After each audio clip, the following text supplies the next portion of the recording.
এই ছোট্ট ভাই ব্রাদার, কি অবস্থা সবার? আশা করি সবাই ভালো আছো। অঙ্কের ভয় এবার হবে জয়। তাই তো আবারও চলে আসলাম তোমাদের মাঝে সপ্তম শ্রেণীর আরও একটি অঙ্ক নিয়ে। পৃষ্ঠা নম্বর যদি 215 বের করো তোমরা, তাহলে দেখবা যে ওইখানে একক কাজ ছিল। 1 2 আমরা আগের ক্লাসে করে ফেলেছি। আজকে আমরা 3 এবং 4 নম্বর অঙ্কটা দেখবো। ওকে, 3 নম্বর অঙ্কটা বলছে যে নিচের বিস্কুট কোম্পানি বিস্কুট প্যাকিং এর জন্য আয়তাকার ঘনবস্তু আকৃতির বাক্স তৈরি করবে। সেজন্য নিচের দুই ধরনের বাক্সে পরিকল্পনা করে। অর্থাৎ বিস্কুট কোম্পানি আছে, সে তার বিস্কুটকে প্যাক করবে, এই জন্য দুই ধরনের বাক্স কথা সে চিন্তা করছে। এক ধরনের বাক্সর দৈর্ঘ্য হবে 20 সেন্টিমিটার, প্রস্থ হবে 8 সেন্টিমিটার এবং উচ্চতা হবে 3 সেন্টিমিটার। ঠিক আছে, দৈর্ঘ্য 20, প্রস্থ 8 এবং উচ্চতা 3 সেন্টিমিটার। এবং আর এক ধরনের বাক্স তিনি তৈরি করতে চাচ্ছেন, সেটা হচ্ছে দৈর্ঘ্য 12 সেন্টিমিটার, প্রস্থ 10 সেন্টিমিটার এবং উচ্চতা হচ্ছে 60 সেন্টিমিটার। ঠিক আছে, এই দুই ধরনের বাক্স তিনি তৈরি করবেন, তৈরি করতে চাচ্ছেন। এজন্য তিনি কি বলছেন, এখানে আমাদের কি প্রশ্নটা করছেন, কোন ধরনের বাক্সটি বানালে কোম্পানির জন্য লাভজনক হবে। অর্থাৎ এই যে এই ধরনের একটা বাক্স আর খ নাম্বার এই ধরনের একটা বাক্স, মানে আকৃতির দুইটা দুই আকৃতির। ঠিক আছে, বাক্স বানাইলে বলছে কোন বাক্সটি বানাইলে কোম্পানি লাভজনক হবে, অর্থাৎ লাভ করবে, যুক্তিসহ ব্যাখ্যা করো। তোমাকে ব্যাখ্যা করতে বলছে। আয়তন ঠিক রেখে বাক্সের মাত্রাগুলো শুধু পরিবর্তন করলেও আয়তন ঠিক থাকবে এবং কোম্পানি লাভবান হবে, এমন পরামর্শ তুমি কি দিতে পারবে।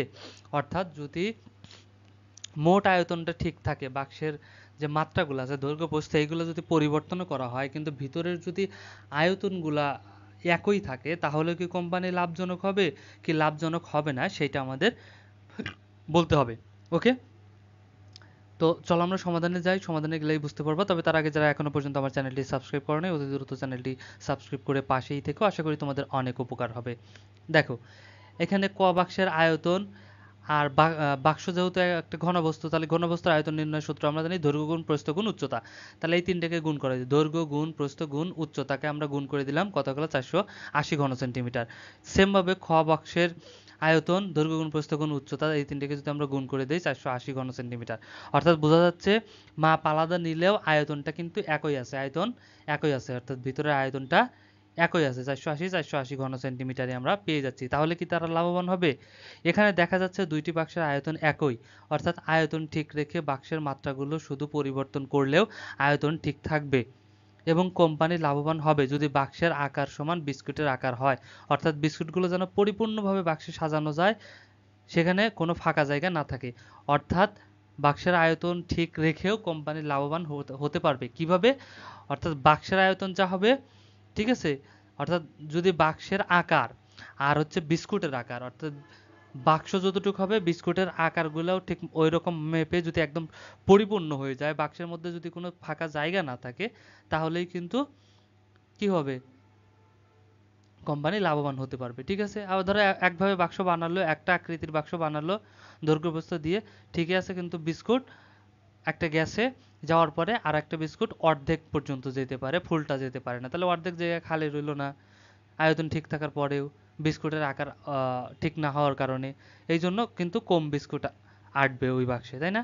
আর যদি বাক্স এবং বিস্কুটের আকারটা একদম সমান হয়, বা সমান সমান ভিতরে দেওয়ার পরেও, ওই দেওয়ার পরেও যদি সমান হয়ে যায়, সেক্ষেত্রেও কিন্তু যদি বাক্সটা পরিপূর্ণ হয়ে যায়, বেশি বিস্কুট আঁটবে, তাহলে কিন্তু কোম্পানি অবশ্যই লাভবান হয়ে যাবে। ঠিক আছে, এটা জাস্ট একটা যৌক্তিকমূলক প্রশ্ন ছিল।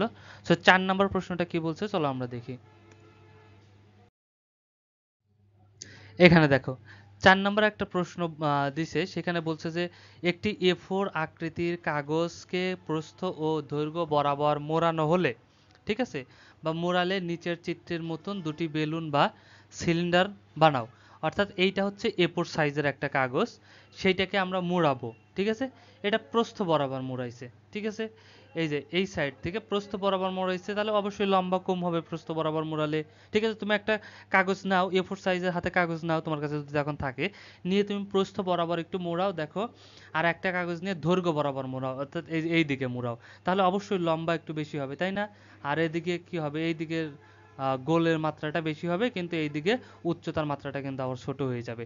তুমি তোমার কাছে A4 দুটো কাগজ থাকলে তুমি একটু নাও, নিয়ে মুড়াও। ঠিক আছে, একটা এই পাশ থেকে এইভাবে গোল করো, আর একটা এই পাশ থেকে দৈর্ঘ্য বরাবর একটু গোল করো, এই যেভাবে মোড়াও, সিলিন্ডার বা গোল করে বানাও, দেখো তাহলে তুমি নিজেই বুঝতে পারবা দুটো দুই আকৃতির হয়ে যাবে। ঠিক আছে? আচ্ছা, দুই আকৃতির হওয়ার পরে আমাদের প্রশ্ন করছে দুইটা, যে তোমার বানানো বেলুন বা সিলিন্ডার দুটির মধ্যে কোনটির আয়তন বেশি। এই একটা হলো, এই একটা হলো, দুটির মধ্যে আয়তন কোনটা বেশি সেটা আমাদের বের করতে হবে। আর খ নাম্বার বলছে A4 আকৃতির কাগজ থেকে কোন আকৃতির অংশ কেটে নিলে উভয় সিলিন্ডারের আয়তন সমান হবে, তোমার উত্তরের পক্ষে যুক্তি দাও। ওকে, সো আমরা চলো এক এক করে আগে সমাধান করি, তাহলেই বুঝতে পারবো। আগে আমরা ক নাম্বারটা সমাধান করি, চলো। দেখো ক নাম্বারে আমাদের কি বলছিল, তোমার বানানো কোন সিলিন্ডার দুটির মধ্যে কোনটার আয়তন বেশি, অর্থাৎ দুইটা সিলিন্ডার যে বানাইছিলাম এর মধ্যে কোনটার আয়তন বেশি সেটা আমাদের বের করতে হবে। এখানে দেখো কাগজের দৈর্ঘ্য, এই যে এখানে যদি লক্ষ্য করো যে কাগজটা প্রথমে নিয়েছিলাম আমরা, ঠিক আছে, সেই কাগজের দৈর্ঘ্য কত, দৈর্ঘ্য হচ্ছে এইদিকে 29.7 সেন্টিমিটার, ঠিক আছে। আর প্রস্থ কত, প্রস্থ এইদিকে দেখো 21 সেন্টিমিটার। ওকে, আচ্ছা, এবার কাগজের দৈর্ঘ্য বরাবর মুড়িয়ে প্রথম বেলুন তৈরি করলে, প্রথম বেলুনটা আমরা যে তৈরি করব, তাহলে প্রথম বেলুনের পরিধি হবে কত, আর পরিধি সমান আমরা কি জানি, আমরা যে পড়ছিলাম না, আমরা আগের ক্লাসগুলো যদি তুমি আমার করে থাকো তাহলে জানবা যে বেলুনের পরিধি সমান হচ্ছে, বা বৃত্তের পরিধি 2 পাই আর, 2 পাই আর, ঠিক আছে। তাহলে 2 পাই আর, এখানে আর ওয়ান লিখলাম কেন, কারণ আমাদের দুইটা হয়েছে, ঠিক আছে, এই একটা বেলুন, এই একটা বেলুন, তাই প্রথম বেলুনের জন্য আমরা কি ধরবো, আর1 ধরবো, ঠিক আছে। আর দ্বিতীয় বেলুনের জন্য আর2 ধরবো। আর উচ্চতাও যেহেতু দুইটা দুইটা বেলুন, উচ্চতাও দুইটা হবে, তাহলে প্রথমটার জন্য আমরা এইচ1 ধরবো, আর দ্বিতীয়টার জন্য এইচ2 ধরবো উচ্চতা, ঠিক আছে। আচ্ছা, তাহলে এখানে একটু লক্ষ্য করো, দেখো, তাহলে এখন এখানে আমরা পরিধি পাইছি, কিন্তু আমাদের আয়তন বের করতে তো এতগুলো লাগবে না, আয়তন বের করতে আমাদের কি লাগবে, শুধু আর এর মানটা লাগবে, ঠিক আছে। তাহলে এই পরিধি থেকে আমরা কি বের করতে পারি, আর এর মান কিন্তু বের করে ফেলতে পারি, ঠিক আছে।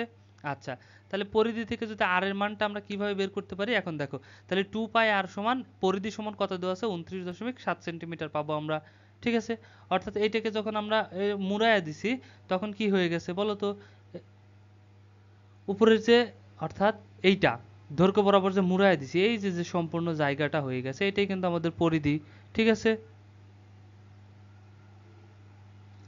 এখান থেকে এইটার পরিধি, এখান থেকে এটার পরিধি, ঠিক আছে। তাহলে এখানে আসছে আমাদের কত, 29.7, এটা আমাদের কি আসলো, পরিধি, বুঝতে পারছো। অর্থাৎ পরিধি কাকে বলে সেই জিনিসটা আগে বোঝো, তাহলে দেখো একদম ক্লিয়ার হয়ে যাবে। অর্থাৎ বৃত্তের চারপাশের যে দাগটা থাকে না, কেন্দ্রটা, এই মাঝখানে তো কেন্দ্র থাকে, আর এই চারপাশে যে দাগটা থাকে সেটা হচ্ছে পরিধি। তাহলে এই যে এইখান থেকে ঘুরে এসে যে জায়গাটা হয়েছে সেটা হচ্ছে পরিধি। এইখান থেকে এইটা না, কিন্তু এই যে এইখান থেকে এই যে এইখানে ঘুরে এসে যে জায়গাটা হয়েছে, মোট যে জায়গাটা হবে সেটা হবে পরিধি, ঠিক আছে। তাহলে এইটার পরিধি হচ্ছে এইটা, ঠিক আছে। তাহলে এইটা আমাদের কত পেলাম, 29.7। তাহলে 2 পাই আর1 সমান আমরা কত পেলাম, 7। তাহলে এখন আমাদের কি করব, এটাকে দেখো বের করব, তাহলে আর1 কে আমরা রাখবো, আর 2 পাইকে এই পাশে পাঠিয়ে দেবো, তাহলে এই পাশে গুণ আকারে আসলো, সমান চিহ্নের এই পাশে আসলে ভাগ হয়ে যাবে ন্যাচারালি। এখন জাস্ট আমরা কি করলাম, এখানে ঠিকই আছে, এখানে জাস্ট মান বসালাম, 2 পাইয়ের মান হচ্ছে 3.1416, ঠিক আছে। তাহলে 2 দিয়ে যদি 3.1416 কে গুণ করি আমরা, তাহলে কত হয়ে যায়, 6.2832 হয়ে যায়। এখন এটা দিয়ে যদি আমরা একে ভাগ করি তাহলে কত হবে, 4.7269 সেন্টিমিটার প্রায়, ঠিক আছে। তোমরা যদি ভাগ করো ক্যালকুলেটর দিয়ে এটাকে ভাগ দাও তাহলে দেখবা 68 আসছে, ঠিক আছে। যেহেতু 8 আসছে এই জন্য আমরা 5 এর উপরে গেলেই আমরা লাস্টটা একটা বেশি নিয়ে নেব, ঠিক আছে। 8 আসছিল, আমরা এখানে 9 দিয়ে প্রায় দিয়ে দিলাম।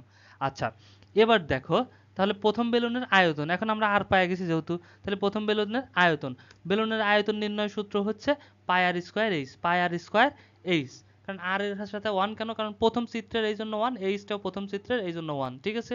আচ্ছা, তাহলে পায়ের মান বসাই, 3.1416, আর এর মান কত, এই যে এখানে পেলাম 4.7269, ঠিক আছে। এটাকে দিলাম কি স্কোয়ার, কারণ এই যে স্কোয়ার আসলে সূত্রের। আর এইচ 1 মানে এইচ কত পাইছিলাম আমরা, এখানে দেওয়া ছিল, কই গেল, এই যে এইচ 21 সেন্টিমিটার, 21 সেন্টিমিটার, ঠিক আছে। এখন 21 দিয়ে যদি 3.1416 কে গুণ করি তাহলে হয়ে যাবে 65.9736 গুণ এই 4.7269কে যদি আমরা স্কোয়ার করি, তার মানে এটা দিয়ে এটাকে আবার গুণ, স্কোয়ার মানে এটাই গুণ এইটা, ঠিক আছে। তাহলে এটাকে যদি আবার এটা দিয়ে গুণ করি তাহলে 22.3435 ঘন সেন্টিমিটার, ঠিক আছে। আর এটাকে এটা দিয়ে যদি আমরা গুণ করি, ক্যালকুলেটর নিয়ে একটু গুণ করে দেখো, তাহলে কত পেয়ে যাব, 1474.086 ঘন সেন্টিমিটার প্রায়। এটা আমরা কি পেলাম, প্রথম বেলুনের যে আয়তন ছিল সেটা আমরা পেয়ে গেলাম। ওকে, এবার দ্বিতীয় বেলুনের আয়তনটা আমরা বের করি, চলো। এটা দ্বিতীয় বেলুনের যে আয়তন সেটা আমরা বের করে ফেলি। দেখো তাহলে এটা আমাদের প্রথম বেলুনের আয়তন, আমরা একটু এখানে রেখে দিলাম। আবার তাহলে কাগজটির প্রস্থ বরাবর মুড়িয়ে দ্বিতীয় বেলুনের দৈর্ঘ্য পাবো তৈরি করলে। প্রথম বেলুনের পরিধি পাবো আমরা কত, 21, কারণ প্রস্থ ছিল 21, তাহলে ওইদিকে প্রস্থর দিকে আবার হয়ে যাবে, ঠিক আছে। তাহলে এবার প্রস্থ হয়ে যাবে হ্যাঁ প্রস্থ, যে আমরা প্রথমে যে A4 সাইজের কাগজটা নিয়েছিলাম ওইটা যদি লক্ষ্য করো, তাহলে প্রস্থ বরাবর আমরা যে ইটা করছি, দৈর্ঘ্য বরাবর যে মোড়ানোর পরে আমাদের প্রস্থটা হয়ে যাবে পরিধি, আর দৈর্ঘ্যটা হয়ে যাবে উচ্চতা, ঠিক আছে। তাহলে এখানে 2 পাই আর 2 কেন লিখলাম, কারণ দ্বিতীয় চিত্রের ক্ষেত্রে, নিচের যে চিত্রটা আসলো দ্বিতীয় চিত্রের ক্ষেত্রে এটা আমরা নিলাম, ঠিক আছে। আর উচ্চতা আমাদের কত হয়ে গেল, 29.7 সেন্টিমিটার। সেম ভাবে আমরা এখন পরিধি থেকে আর এর মানটা বের করে নেব, ঠিক আছে। তাহলে এটা পরিধি সমান 21, তাহলে আমরা 2 এই পাশে রাখবো 2r কে, আর এখানে 21, আর এই 2r কে যদি এই পাশে নিয়ে আসি তাহলে কি যাবে, ভাগ হয়ে যাবে, ভাগ। তাহলে এই 2 আর পাইকে যদি এখানে না নিয়ে এসে আমরা সরাসরি মান বসাই দিলাম 3.1416, ঠিক আছে। তাহলে এই দুটোকে গুণ করে যা হবে সেটা দেখে ভাগ দিলে আমাদের কত হয়ে যাবে, 3.3422 সেন্টিমিটার প্রায়, ঠিক আছে। আচ্ছা, তাহলে আমরা পেয়ে গেলাম আর এর মান এখান থেকে। অতএব এখন আমরা আয়তনটা খুব ইজিলি বের করে ফেলতে পারি। দ্বিতীয় বেলুনের আয়তনটা তাহলে আমাদের কত হয়ে যাবে, পাই আর স্কোয়ার এইচ, ঠিক আছে। তাহলে পায়ের মান বসলাম 3.1416, আর এখানে কত পাইছি, 3.3422 সেন্টিমিটার। যেহেতু স্কোয়ার আছে দিয়ে দিলাম ব্র্যাকেট দিয়ে স্কোয়ার, আর এইচ 2 সমান কত পাইছিলাম, 29.7। তাহলে এইটাকে আমরা 29.7কে 3.1416কে গুণ করলে 93.3055 হয়ে যায়, আর গুণ এইটাকে স্কোয়ার করলে, অর্থাৎ এইটাকে এটাতে যদি আমরা গুণ করি তাহলে 11.1703 আমাদের হয়ে যাচ্ছে এখানে খুব ইজিলি, ঠিক আছে। আর এই দুটোকে গুণ করলে কত হয়ে যাচ্ছে, 1042.25 ঘন সেন্টিমিটার। তাহলে প্রথমটার পাইছিলাম 1474, আর এখানে দ্বিতীয়টার কত পেলাম, 1042। তাহলে বড় কোনটা, আমাদের বলছিল কোনটা বড়, তাহলে অর্থাৎ প্রথম বেলুনের আয়তন দ্বিতীয় বেলুন অপেক্ষা বেশি, তাহলে আমাদের এই প্রথমটাই বেশি। বলছিল কোনটা বেশি, তাহলে প্রথমটা আমাদের বেশি। দুইটার আয়তনই আমরা দেখতে পেলাম, প্রথমটার আয়তন এটা ছিল আর দ্বিতীয়টার আয়তন এইটা, তাহলে আমরা দেখতে পেলাম প্রথমটার আয়তনই বেশি। ওকে, এবার চলো খ নাম্বার দেখি। খ নাম্বারে কি বলছিল, খ নম্বরে বলছিল যে A4 আকৃতির কাগজ থেকে কোন আকৃতির অংশ কেটে নিলে উভয় সিলিন্ডারের আয়তন সমান হবে, তোমার উত্তরের সাপেক্ষে যুক্তি দাও। অর্থাৎ কাগজের এক পাশ থেকে কেটে নিতে হবে, কেটে নিলে যেন সিলিন্ডারের আকৃতি সমান হয়, ঠিক আছে। সেজন্য কি করতে পারি, A4 আকৃতির কাগজ থেকে এমন একটা অংশ যার আকৃতি আয়তাকার কেটে নিলে উভয় সিলিন্ডারের আয়তন সমান হবে। অর্থাৎ কাগজের একটা পাশ থেকে আমাদের কেটে নিতে হবে, কেটে নিলে কি হবে, সিলিন্ডারের আয়তন সমান হবে। সেটার জন্য আমরা দেখো এখানে একটু ব্যাখ্যা দেখাই, তাহলে খুব ইজিলি বুঝতে পারবা। নিচের চিত্রটা আমরা যদি একটু লক্ষ্য করি তাহলে দেখো, প্রথমে এইটা ছিল সম্পূর্ণ আকৃতি কত ছিল আমাদের, 29.7 সেন্টিমিটার, আর এদিকে কত ছিল 21। তাহলে আমরা স্কেল ধরে এই পর্যন্ত 21 পর্যন্ত আমরা মার্ক করে নেব, ঠিক আছে। বাকি যতটুকু থাকবে সেটুকু আমরা কেটে ফেলে দেবো, অর্থাৎ এই নীল রঙেরটুকু কেটে ফেলে দেবো। তাহলে এইটুকু আমরা পেয়ে গেলাম, ঠিক আছে। তাহলে এখন দৈর্ঘ্যও যা প্রস্থও তাই সমান, তাহলে এদিকে মুড়াইলেও যতটুকু হবে এদিকে মুড়াইলেও ততটুকুই হবে, তাই না, কারণ দুই দিকেই সমান, ঠিক আছে।